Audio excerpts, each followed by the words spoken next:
My name's Grant Zarzour. I'm an orthopedic surgeon specializing in hip and knee replacement, and I work at Gulf Orthopaedics. I had a lot of exposure to medicine as a child. My father was an orthopedic surgeon in town for a long time, and I wanted to be around him.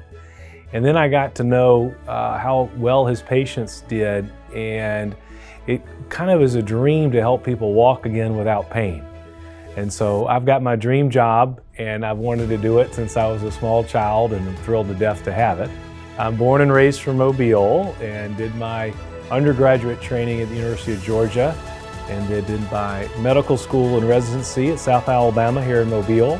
And my fellowship was an adult reconstruction for hip and knee replacement in Jackson, Mississippi, and now back here since that time.